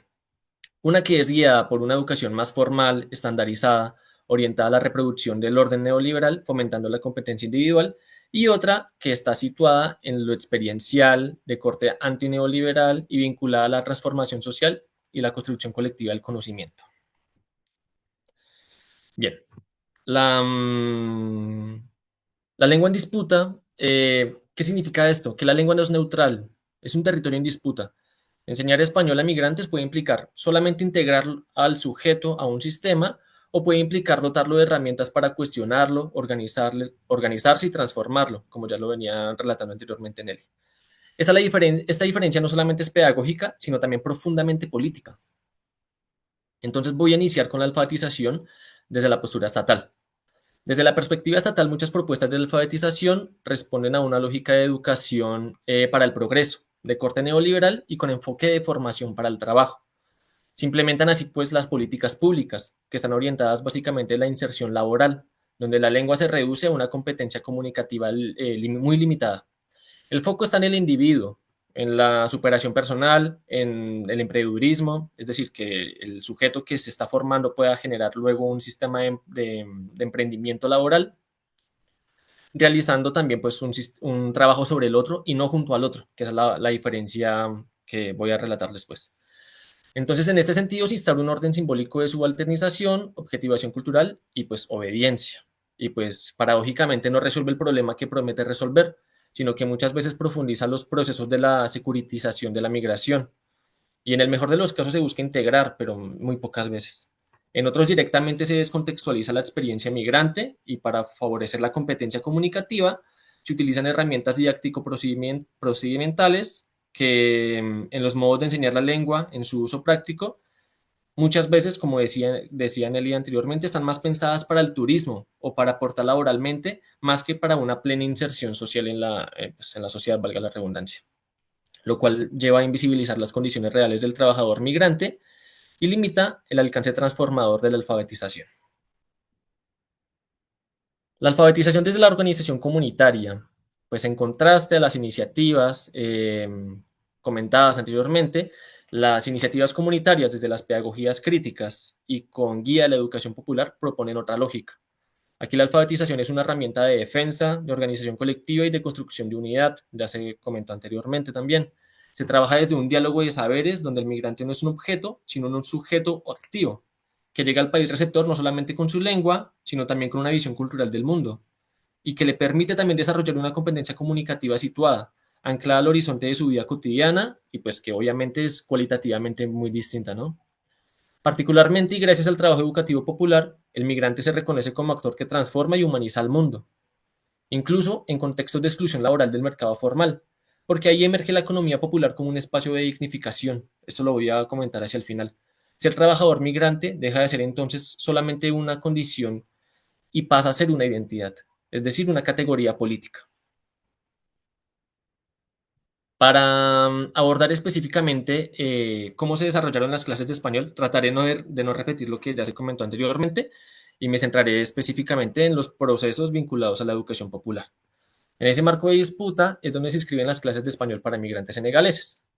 Más que un curso, yo personalmente lo pude identificar como un proyecto, como un proyecto experiencial, colectivo, novedoso y pues desafiante también. Estaba inscrito plenamente en lo que yo entendía anteriormente como educación popular y pues por ello decidí participar, porque pues para traer a referencia de la situación, pues yo no empecé a dar clases en el surgimiento del 2018, sino a inicios del 2019, después de que una compañera chilena, migrante también, me comentó de los cursos, me mostró un video promocional que estaban haciendo los profes y pues bueno, nada, me enamoré de la propuesta y me metí y ya nunca más salí hasta que pues transmutó en otras situaciones el proyecto que ya lo voy a comentar después. Bueno, este espacio estaba atravesado por historias, necesidades urgentes y también por vínculos de solidaridad. Y ahí aparece la figura que en educación popular se conoce comúnmente como el educador militante. El educador militante no sería visto como un voluntario que deposita un saber o un conocimiento concreto a una tabula rasa o a un ente pasivo, sino que como militante, puesto en diálogo en la construcción junto a otros de un proyecto común, se compromete con la transformación social y la emancipación de los oprimidos, trayendo a colación pues nuevamente a Freire. Y pues más allá de que no todos los que participaron en el proceso pertenecían al campo de la educación, como también se comentó anteriormente, se compartía un horizonte común, un sentimiento por querer ayudar, ser solidario, favorecer la dignificación humana con una postura plenamente antirracista y sobre todo ganas de aprender y no solamente de enseñar, que eso fue lo más fructífero y pues también nuevamente encontrar aristas en lo que sería la educación popular. A partir de aquí voy a poner en diálogo esta experiencia con algunas referencias teóricas de la educación popular latinoamericana y que tienen relación directa pues, con el desarrollo de las clases y cada una de las situaciones que se presentaron dentro de estas. Voy a retomar nuevamente con Simón Rodríguez, va a ser muy corto la verdad. Entonces, en Simón Rodríguez, la idea de inventar no es una consigna abstracta, sino una práctica concreta. En el desarrollo de las clases con lo de español con los migrantes senegaleses, por ejemplo, esto se tradujo en la necesidad de construir propuestas pedagógicas situadas, no estandarizadas, capaces de responder a las condiciones reales de los estudiantes. Si bien se tomaron como base algunos manuales de enseñanza del español, estos no se aplicaron de manera rígida, sino que fueron modificados, adaptados y resignificados según las necesidades concretas del grupo que teníamos. En ese sentido, también se crearon contenidos inéditos para facilitar los ejercicios de alfabetización en cada una de las clases. No se trataba entonces de replicar contenidos, sino de intervenirlos desde el contexto, desde la experiencia concreta del trabajador migrante, y en ese sentido la noción de configuración discursiva aparece con mucha fuerza, porque la lengua no se enseñaba como un conjunto de palabras aisladas, sino como una relación entre la palabra y la realidad que vivía pues el estudiante migrante, ¿no? Aprender español en ese sentido implicaba, por ejemplo, poder nombrar situaciones del trabajo, defenderse frente a los controles policiales, interactuar en espacios cotidianos. Nelly anteriormente también trajo el ejemplo de las votaciones migrantes que también se incluían allí. Es decir, lo que se buscaba era dotar de significado a la palabra en la acción social. Y pues en ese proceso la alfabetización dejó de ser una técnica y pasó a convertirse en un acto de justicia social. Tenemos luego a Paulo Freire, que pues es uno de los ejes centrales del diálogo, que dentro de su teoría, uno de los ejes centrales es el diálogo de saberes, y pues en las clases de español esto no se planteó como una transmisión unilateral del conocimiento, sino como un espacio donde enseñar y aprender formaban parte del mismo proceso, era un cotidiano, porque pues yo como educador iba con un contenido ya previamente socializado con los compañeros docentes y cuando llegaba allá no solamente brindaba ese contenido, sino que me iba con muchos aprendizajes de parte de mis estudiantes, que eso es lo más enriquecedor. Entonces, pues en ese marco los ejercicios de toma de la palabra o la idea de la palabra generadora también se hicieron presentes, porque pues los contenidos no surgían de un programa cerrado, sino de las situaciones concretas de la vida cotidiana. Aparecían palabras entonces como el racismo, derecho, nuevamente el trabajo, etcétera. Las palabras no eran neutrales, sino que se consideraban como experiencias, conflictos y posicionamientos propios. Es decir, las palabras que no solamente se aprendían, sino que se discutían, se resignificaban y se ponían en relación con la vida propia. Y es ahí donde aparece la praxis, entendida como la relación entre la reflexión y acción, porque lo que se aprendía en clase no se quedaba solamente en el aula, sino que se trasladaba a la vida cotidiana, en la forma de hablar, de defenderse, de organizarse, etc. De este modo, la alfabetización no se limitó solamente a decir palabras, sino a transformar la forma de habitar el mundo mediante el habla. Aquí tenemos, por ejemplo, algunos de los ejercicios.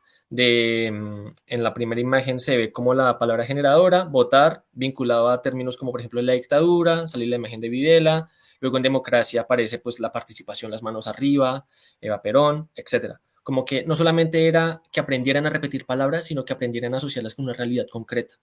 En la imagen del medio se ve un ejercicio de toma de palabra, pues en donde pues, los estudiantes participan abiertamente pues, para generar discusiones dentro del grupo.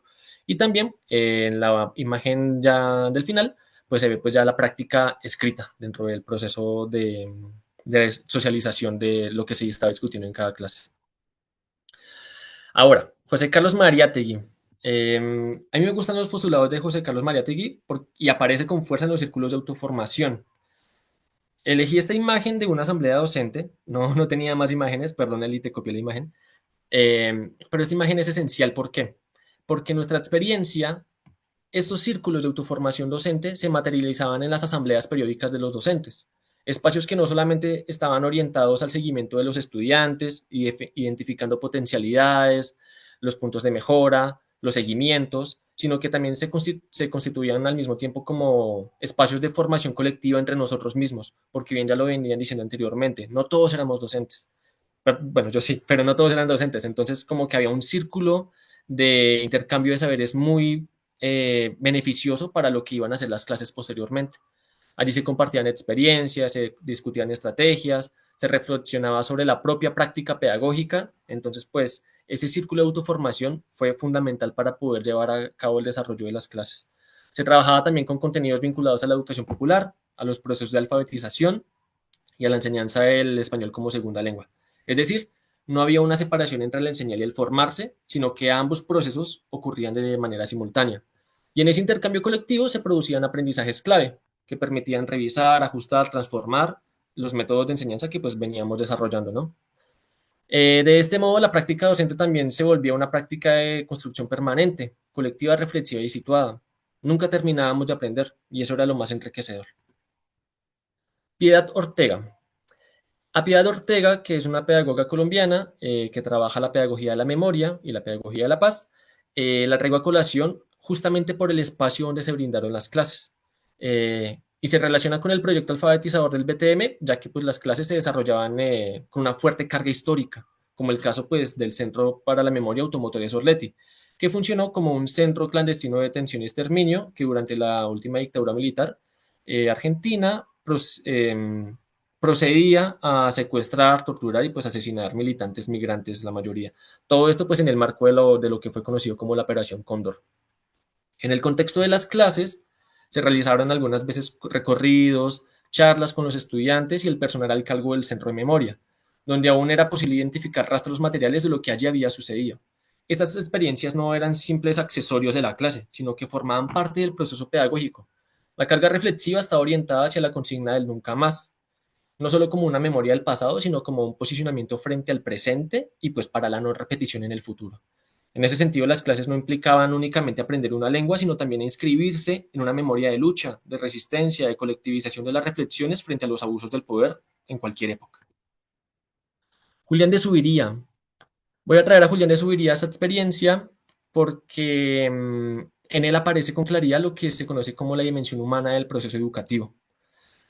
No alcanza solamente con enseñar contenidos, no alcanza con que alguien aprenda una lengua específica. Hay algo mucho más allá de eso y tiene que ver con el cómo se siente el sujeto mientras está aprendiendo. La pedagogía dialogante pone el foco justamente ahí, en una enseñanza atravesada por lo socioafectivo, donde el educador deja de ser una figura que explica y pasa a ser alguien que acompaña, que media y que está básicamente. En nuestras clases esto no era simplemente una teoría, era una necesidad, era una práctica constante. De ahí es cuando se desprenden luego los procesos ahí se me fue la palabra, pero de los espacios de acompañamiento a migrantes, porque justamente salían de esas intervenciones que hacíamos individualmente con nuestros estudiantes, identificando las situaciones que vivían en el cotidiano. Porque muchas veces los estudiantes llegaban atravesados por situaciones difíciles, conflictos con la policía, experiencias de racismo, incertidumbre laboral, etcétera, etcétera, etcétera. Y eso aparecía en el aula, aparecía en la palabra. Yo recuerdo un ejercicio muy simple, trabajábamos con la letra P. En ese momento les pedimos a nuestros estudiantes escribir algo breve, una idea, una frase. Y un estudiante escribió lo siguiente: la policía es mala, no la quiero. Entonces, en ese sentido, como que ya empiezan a florecer vínculos no solamente desde el aprendizaje, sino también desde lo sentimental, desde lo socioafectivo.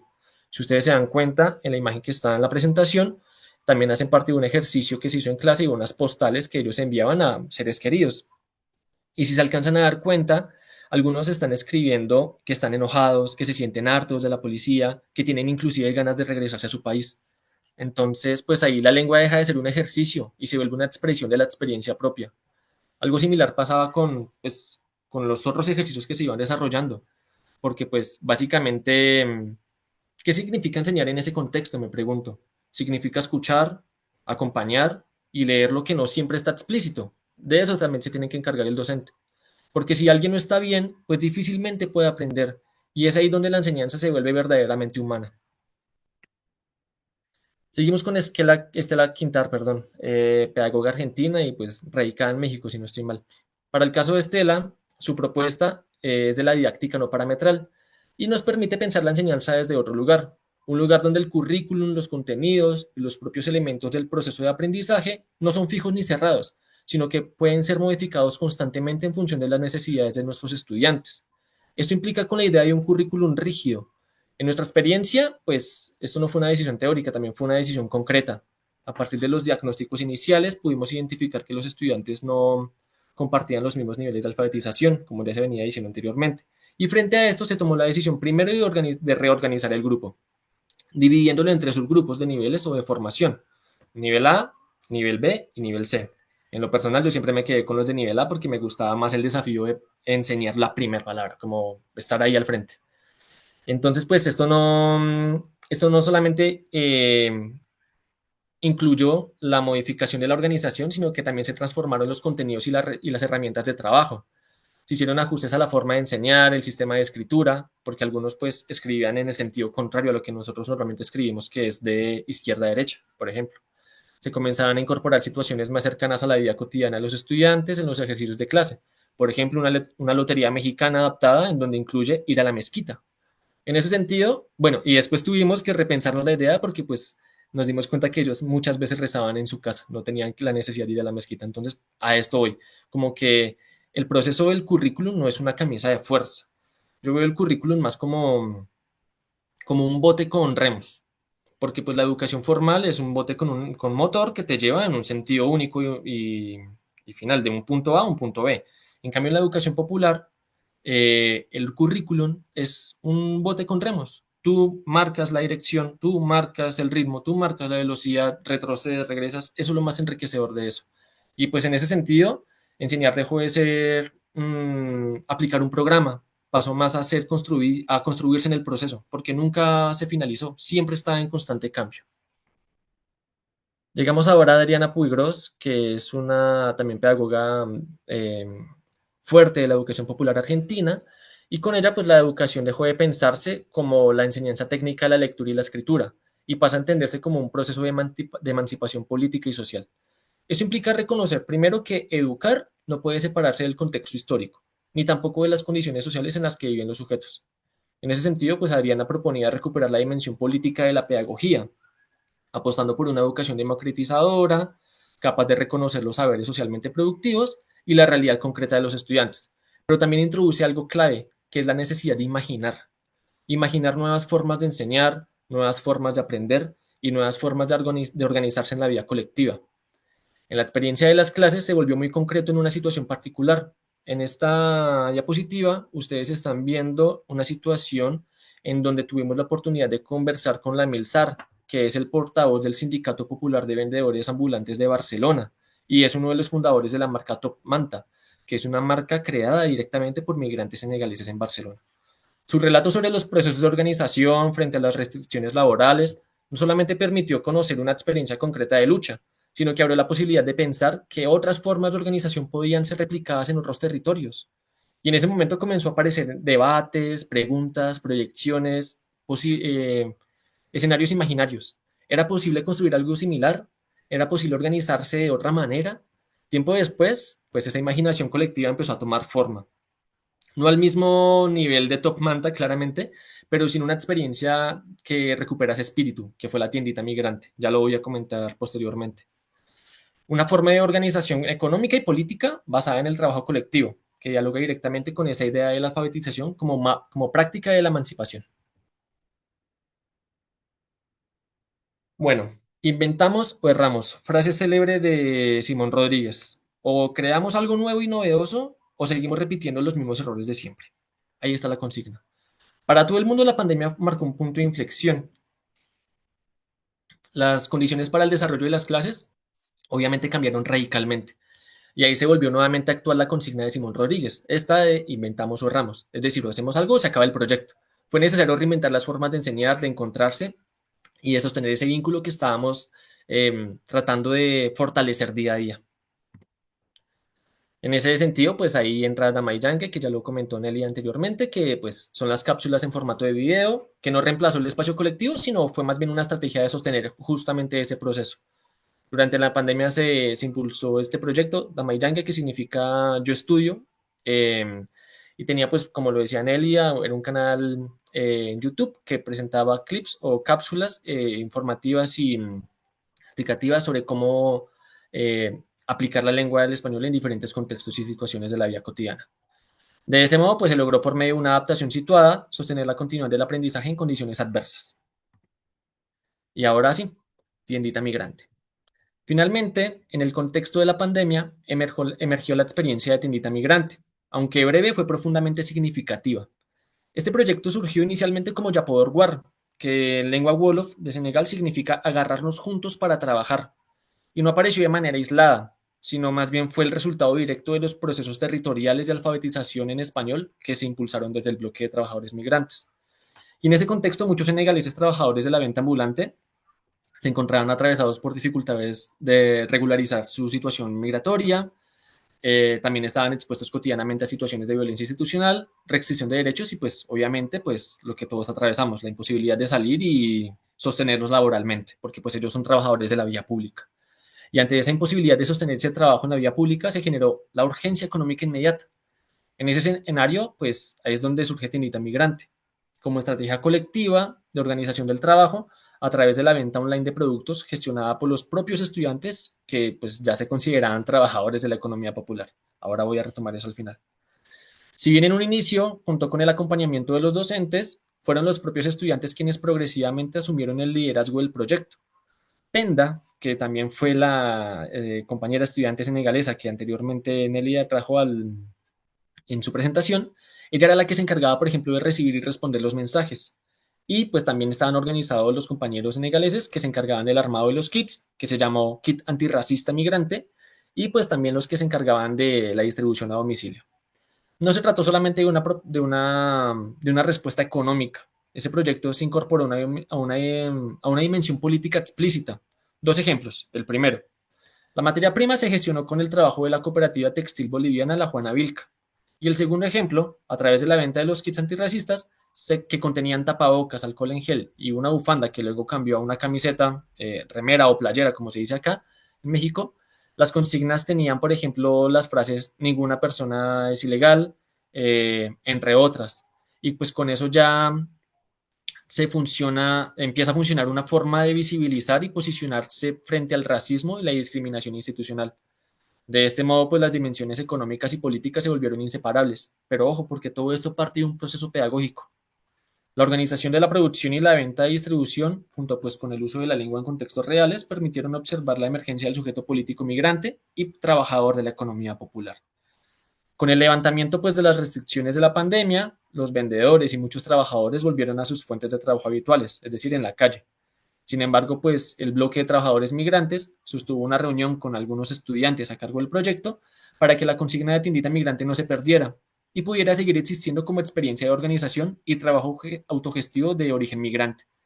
En ese sentido, pues las redes sociales creadas en el marco del proyecto continúan hoy día activas y permiten seguir difundiendo la iniciativa, sostener el horizonte colectivo construido por medio de emprendimientos que se le fueron sumando como parte de un proyecto socioproductivo mucho más amplio.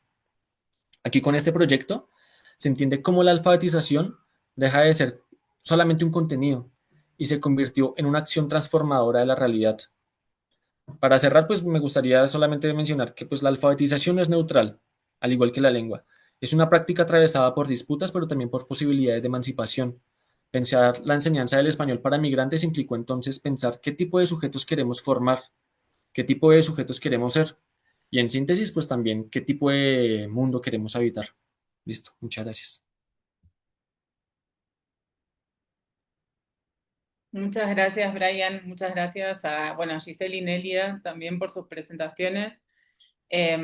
Vamos a abrir ahora a una ronda de preguntas e intervenciones. Tenemos una pregunta en el chat que voy a leer ahora. Quería contar muy brevemente también que a partir de este proceso de los cursos de enseñanza de español, se generó una alianza con otra comisión del bloque de trabajadores y trabajadoras migrantes, que era la comisión territorial, que tenía como objetivo difundir frente a las reformas restrictivas de la legislación migratoria, tenía como objetivo difundir información sobre estas reformas, sobre los derechos de las personas migrantes, y también como asesorar y acompañar en procesos bueno, de trámites de regularización migratoria, de expulsiones. Entonces, un grupo de trabajo del BTM también colaboró con organizaciones sociales, organizaciones de base que tenían mucha militancia migrante en, bueno, en activar en relación a estos temas, a temas de ejercicios de derechos, de reconocimiento de derechos de personas migrantes, de defensa también desde la migración de los derechos de las personas migrantes.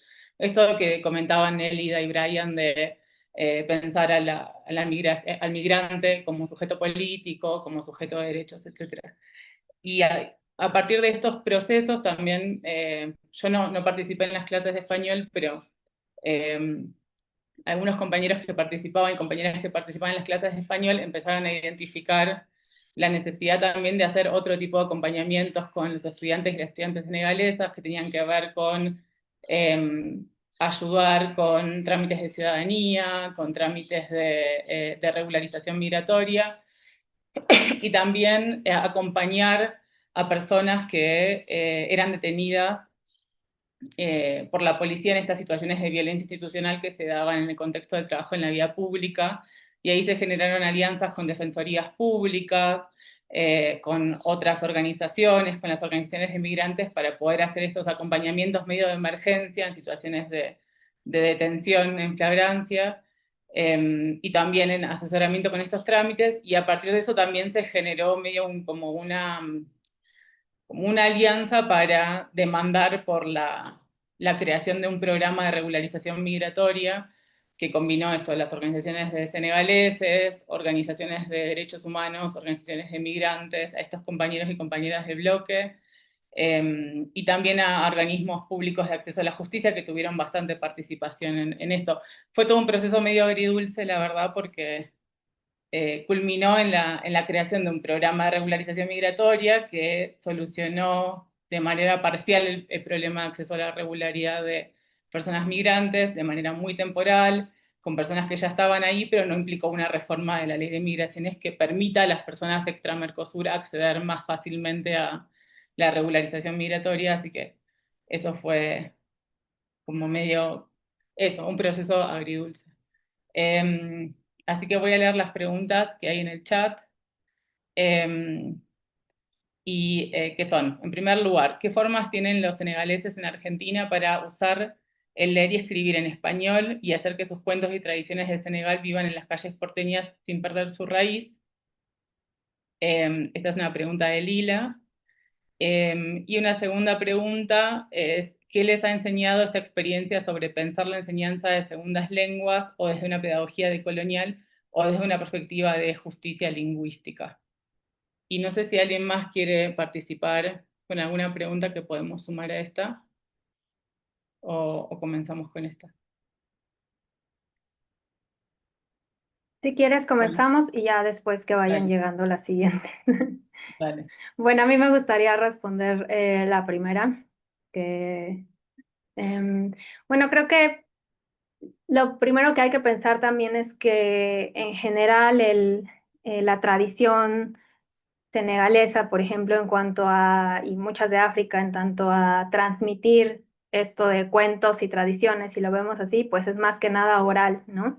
Es una cultura oral que originalmente no, bueno, con la llegada de la religión musulmana, pues empezó a tener esta escritura árabe, ¿no? Pero siempre toda la cuestión de las tradiciones pues se transmiten a partir de la vía oral, ¿no? De hecho ahí está la figura del griot, que es el que transmite todo esto. En Argentina hay algunos griot y lo hacen sobre todo transmitiendo a partir de la música, ¿no? Eh, Sin embargo, creo que sí llegaron en algunos aspectos, de forma muy importante a apropiarse o utilizar la lengua escrita para poder transmitir estas cosas, que son para ellos muy importantes. Y pienso sobre todo en las fiestas estas que mencionaba Giselle de la celebración del Magal Tubá. Ahí es muy importante, bueno, les quiero compartir una foto que justo sirve un poco para entender esto, que es, sí, el uso, digamos, del español y la lengua escrita, por ejemplo, para invitar a la gente a esta que era el Magal Tuba, este es de La Plata, ¿no? Es una forma de usar el español para transmitirlo.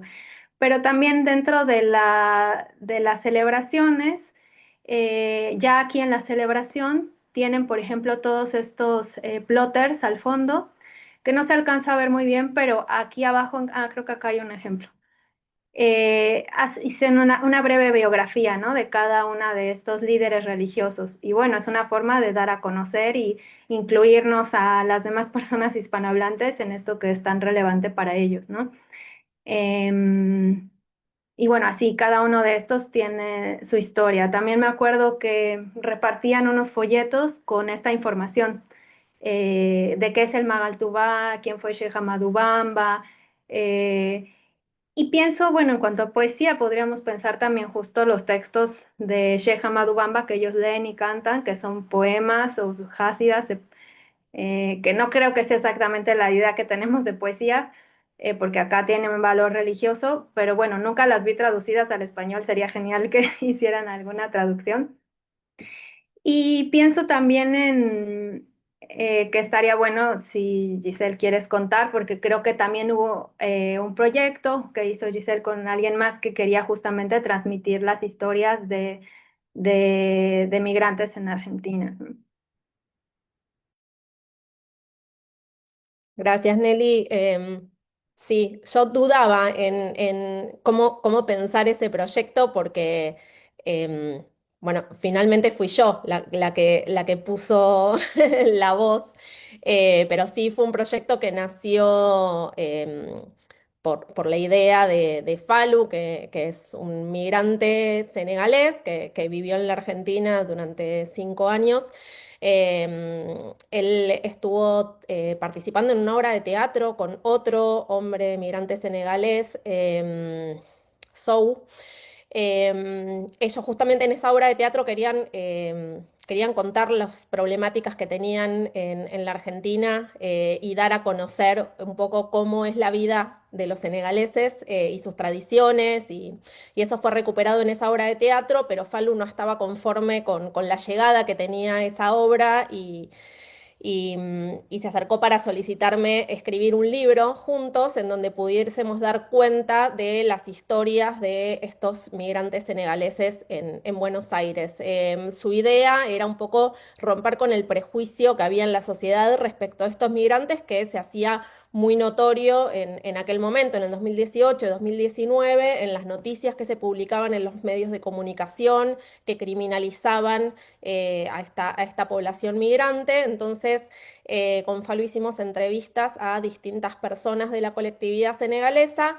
Con la pandemia, Fallou regresó a Senegal bueno, comenzó a trabajar en un proyecto propio agrícola allá y me legó el proyecto que finalmente se materializó en un libro en donde yo a modo de crónicas voy contando historias de distintas personas de la comunidad senegalesa en la Argentina, pensado en la llegada a un público general y no meramente académico, ¿no? Entonces, bueno, sí, de algún modo es contar estas historias, pero me dio pena que no fuese la voz de Fallou, sino que está mediado por mi voz. Sí. Bueno, voy a leer un par de preguntas que me parece que están vinculadas entre sí. A ver, bueno, ¿de qué manera ayudan estos cursos a los senegaleses de Argentina a pasar de no entender el idioma a armar grupos fuertes que cuestionan las políticas restrictivas para los migrantes? Y me parece que vinculada a esta, ¿qué pasa cuando un joven senegalés aprende a leer y escribir aquí en Argentina? ¿Cómo ayuda esto a su proceso de integración social? ¿Quieres responder, Brian?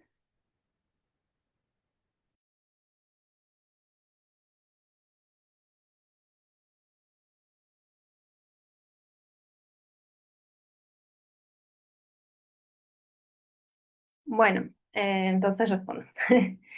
Em, a ver, ¿qué pasa cuando aprenden y cómo ayuda eso a su inserción?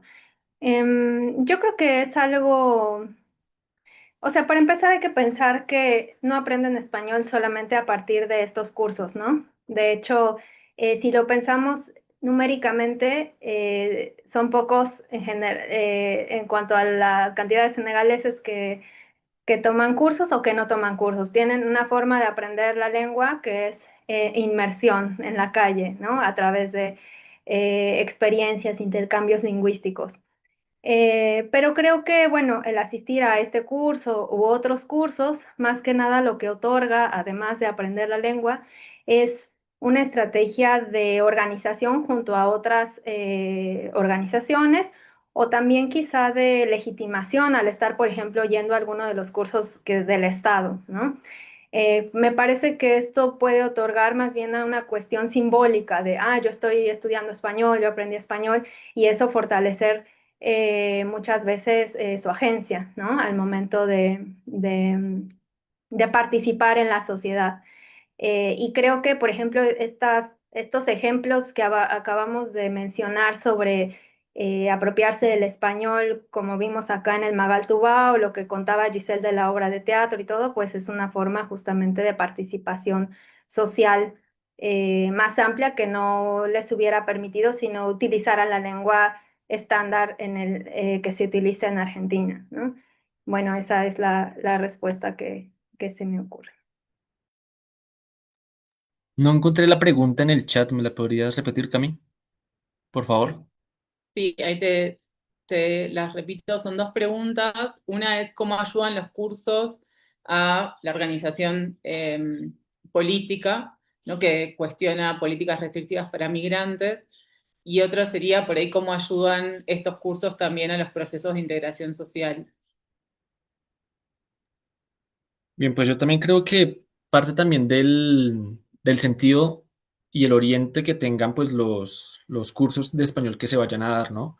porque pues evidentemente hay unos que están más estandarizados, más ligados a una educación formal, que buscan simplemente una competencia para el desenvolvimiento en la vida cotidiana, y están otras propuestas que, como por ejemplo fueron las que se desarrollaron desde el BTM, pues propuestas ligadas a la educación popular, que buscan no solamente la adquisición del lenguaje, sino la problematización de la realidad por medio de la adquisición del lenguaje. Es decir, que el lenguaje se convierta después en una herramienta no solamente para comunicarse, sino para intervenir políticamente, socialmente, reencontrarse en otros espacios con otras personas y pues básicamente hacer vida migrante en el país que eligieron estar. Entonces, pues en ese sentido, pues yo creo que la diversidad de cursos de español para migrantes es muy amplia, sí, eso no hay duda, pero también depende de la intencionalidad que se le proyecte al curso. Pues en el caso del bloque, sin desconocer otras experiencias, pues se abogó por una educación ampliamente popular y eso nos permitió identificar ciertas aristas que en la realidad cotidiana de nuestros estudiantes pues se iban no resolviendo inmediatamente, pero se iban aportando un sentido de, hey, no estás solo. Si tienes alguna duda, si tienes alguna inquietud frente a algo, pues acércate a nosotros y juntos aprendemos más y más. No sé, yo creo que también parte como de las ganas de intervenir, porque muchas veces dentro de los procesos educativos vas, das un tema, un contenido y termina, quedó ahí. En ese caso, pues básicamente nosotros, más allá de configurarnos como una red de trabajadores migrantes, también nos configuramos como una familia casi. Entonces muchas veces me invitaban a mí y a otros profes a sus casas, a sus celebraciones. Nunca se me va a olvidar la primera vez que tuve que comer en un magaltúa con la mano. Nunca lo había hecho. Dentro de mi visión occidentalizada es el tenedor y el cuchillo. Pero cuando se me invita a comer con la mano, pues bueno, vamos para adentro porque pues es eso, es lo más enriquecedor de ese aprendizaje colectivo. Como que no hay una ruta unidireccional, sino que hay diversas aristas dentro del proceso educativo. Y eso creo que fue lo que más me llamó la atención y lo que más rescato de lo que sucedió en estas clases. Por ahí para contextualizar un poco estas respuestas, no sé si querían mencionar por ahí Nélida algo acerca de los otros cursos de español que existen, y bueno, que ya no existen más los cursos de español del BTM, en qué situación está la comunidad senegalesa y si existen hoy en día cursos que tengan una orientación política o organizativa similar a la del BTM. Sí, pues justo en 2018 empezaron a haber un montón de cursos, pero el pionero fue uno en 2014 en La Plata, que lo hizo gente así de una universidad que dijo, bueno, quiero empezar a hacer justo esto de la lengua como defensa, ¿no? Pero en 2018 hubo, bueno, este del BTM estuvo, que fue de los primeros, de la Unión de Trabajadores de la Economía Popular, que es un sindicato de trabajadores que reúne a todos los que están excluidos del mercado laboral formal. Ahí se dan cursos y a la fecha se siguen dando. Hasta ahora los damos los miércoles. Sin embargo, después de la pandemia disminuyó bastante, evidentemente, el flujo de personas que asisten a estos cursos y hubo como una ruptura organizativa en general, ¿no? Pero bueno, los cursos continúan y este último en la UTEP y este último año crecieron un poco más, de hecho se va a aumentar un día extra de clases y también el Estado hizo dos cursos dirigidos a senegaleses, pero como comentaba Brian, con una perspectiva bastante neoliberal, ¿no? Y además sin adaptarlos a sus características, así que bueno, lo que pude conocer ahí es que tampoco había un gran aprendizaje completo de la lengua, por así decirlo, ¿no? Mm, pero bueno, ahí sobreviven todavía algunos cursos, pero bueno, tiene que ver con el contexto actual, que como decía Giselle, también muchos se fueron, están trabajando fuera de capital, o muchos se fueron también a Estados Unidos, otros regresaron a sus países, etcétera. Perdón, también mencionar que ahora justo en Argentina es un contexto de mucha conflictividad vinculada al tema migratorio, porque hubo una reforma de la ley de migraciones muy, muy restrictiva, mucho más que la de la época en la que surgen los cursos de español en el 2018 y 2017-2018, que también, como esta reforma tiene una como mayor como énfasis en bueno, dificulta mucho la regularización migratoria, sobre todo el acceso a la permanencia, y hay muchísima persecución de la migración irregular ahora en este momento, sobre todo en la ciudad de Buenos Aires, muchos controles migratorios en la ciudad de Buenos Aires, incluso llevados a cabo por la policía de la ciudad, que no tendría competencia para hacerlo, y que entonces tienen también como muchas estrategias de perfilamiento racial, ¿no? Porque las personas las que van a controlar son personas que aparecen migrantes, entonces es como un momento muy importante para la organización colectiva migrante. Y en ese sentido, un par de preguntas más que también están vinculadas entre sí. Valentina pregunta cuáles han sido sus experiencias más significativas que les ha dejado enseñar una segunda lengua. Y además, y Danelli, espero haber pronunciado bien el nombre, pregunta qué les ha enseñado esta experiencia sobre pensar la enseñanza de segundas lenguas desde esta pedagogía decolonial o desde una perspectiva de justicia lingüística.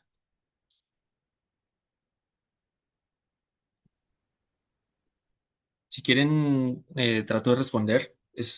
Supongo que es algo mucho más reflexivo, más a nivel personal. Desde siempre yo he tratado de trabajar en proyectos educativos ligados a lo popular, por así decirlo. Y esta experiencia para mí fue un rompeaguas, porque las experiencias de alfabetización que yo venía realizando anteriormente siempre fueron destinadas a adultos hispanoparlantes. Pero en esta ocasión, al enfrentarme o al tener al frente más bien a estudiantes no hispanoparlantes, senegaleses en síntesis, pues me hizo repensarme muchas cosas propias de la educación, cosas que nosotros en este modelo occidentalizado, hegemonizado, hombre blanco, lo que sea, tenemos preconcebidas. Y más allá de la crítica muchas veces se queda en la teoría, pero cuando tienes al frente una realidad concreta y tienes que hacer algo con esa realidad, pues ahí es cuando tienes que empezar a generar estrategias alternativas, inventivas, poner a prueba tu imaginación, ser como un revolucionario de la imaginación creativa, por así decirlo, porque pues lo que nos enseñaron muchas veces en la academia, en el terreno de la realidad, no es tal cual como nos lo dijeron o como lo escribieron aquellos teóricos.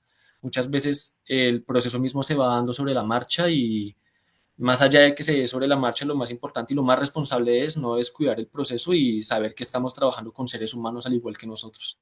Entonces, pues, para mí lo más enriquecedor fue llevarme grandes amigos, familia, experiencias, poder entender que la enseñanza no es solamente como yo lo percibía, sino como se me fue dando en ese momento, porque pues es un proceso que no tiene una línea, una dirección definida, es algo que va circulando, como la anécdota de la balsa que dije anteriormente, eso fue lo más enriquecedor para mí, que esos procesos de educación decolonial o desde las pedagogías críticas latinoamericanas permitan también identificar que hay otro tipo de educación, que se alejan de esta norma de la estandarización, de la norma de las cuatro paredes, como el mundo en sí es un aula y hay que aprovechar eso para poder buscar experiencias y generar cambios sociales.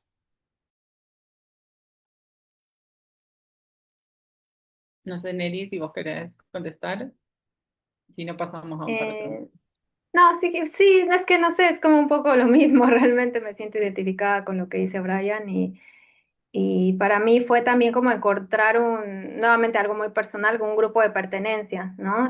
Como migrante en otro país y poder participar justamente de estos procesos que explícita o conscientemente no lo veía desde la perspectiva de colonial, pero que tiene todo el sentido, ¿no? Ya después es como darle un marco teórico a esa experiencia que atravesamos.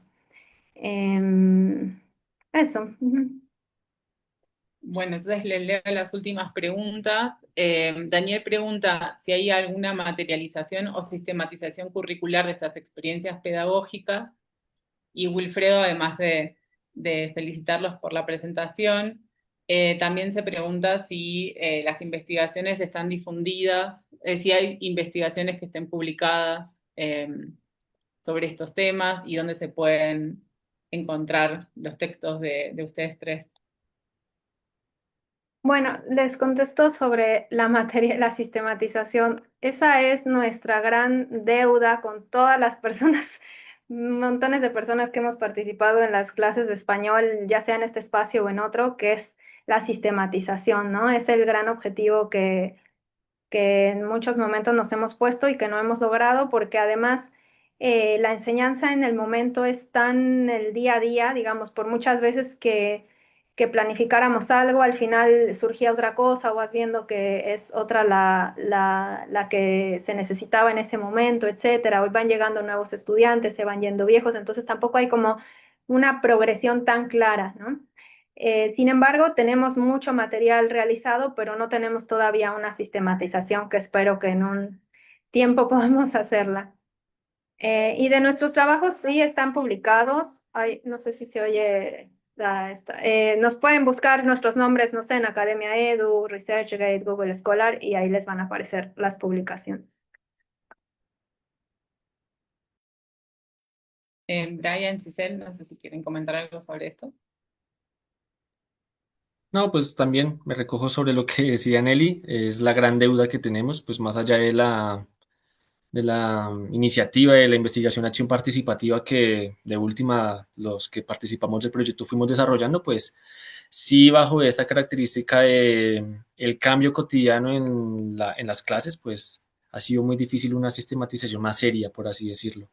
Hay un montón de escritos, artículos respecto a lo que se desarrolló en las clases, fruto de lo que se vio en las clases con la tiendita migrante, pero no hay un compendio teórico específico, así como lo que yo traté de resumir en mi presentación, ligado a las pedagogías críticas latinoamericanas o a la educación popular, desde lo que se desarrolló. Es la gran deuda que tenemos todavía. Tienen una tarea, mucha tarea por delante. Bueno, pero publicaciones y tesis hay sobre Sí, la eso sí. experiencia que se pueden encontrar en internet. Bueno, entonces, si no hay alguna otra pregunta o comentario, si no hay otras, en el chat no tenemos más preguntas. Bueno, ahí pueden encontrar en el chat el link para inscribirse como asistentes para recibir el certificado. Así que, bueno, muchísimas gracias a Nélida, a Brian y a Giselle. Muchas gracias a Sudimer, a Dani y a Marisol y a todos los y las pasantes y becarios y becarias por la organización. Y muchas gracias a ustedes por asistir, por las preguntas y por los comentarios tan interesantes y enriquecedores. Así que ahora, bueno, damos por concluida esta mesa de diálogo. Muchas gracias. Gracias. Muchas gracias.